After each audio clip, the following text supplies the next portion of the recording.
Hello mga mamshi. For this video, magluluto po ako ngayon ng sweet and sour. Pasensya na po kayo sa voiceover ko mga mams. At ayan ang aking recipe para sa sweet and sour ko mga mams. At syempre, unahin muna natin maggisa ng bawang.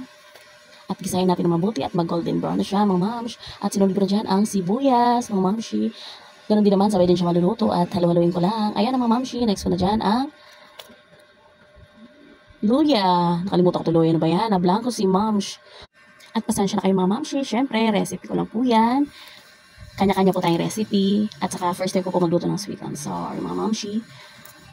Panoorin nyo na lang po. At huwag nyo po ako ibabash. Yun lang.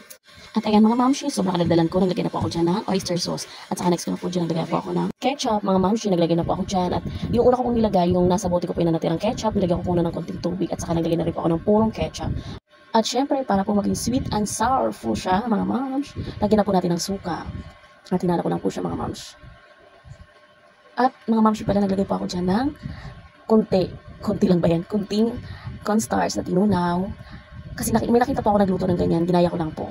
At syempre, kanya-kanya po tayong recipe ng pagluto ng sweet and sour, syempre. Pero huwag niyo po gagayahin yung akin sa ganitong luto ko. Kasi parang mali na nilagyan ko siya ng cornstarch. Pero yan mga mams, tinikpan ko na po siya. At naglagay na rin po ako dyan ng ginisa mix.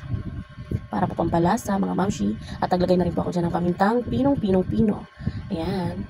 Haluin ko lang po ulit mga mams. Nala ko talaga kasi nga medyo malapot yung pagkatimpla ko.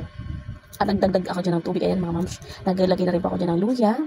Para masabi nga siya na sweet and sour. At naglagay ako ng carrots at bell pepper. Ayan, nilala ko na siya mga mamshi. Talagang lalagyan ko pa siya ulit dyan ng tubig mga mamshi. Hindi ko na po nabidyohan. At ayan, kumukulo na po siya mga mamshi. Antayin ko lang po siya. May lalagay ko na po dyan ng isda. At ayan mga mamshi.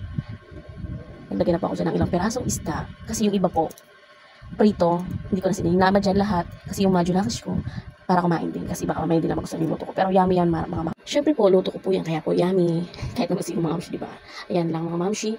At saka hinalo ko na po dyan. At tinantay ko lang kumulo para. At dinagdagan ko po pala dyan siya ng isa pang ulo. Kasi po, para marami-rami naman po. Kasi yung iba po, prito na ulo ng mga anak ko. Ayan, yummy siya dyan mga mamshi. Siyempre, luto ko po yan. Kahit naman po sino, mga mamshi.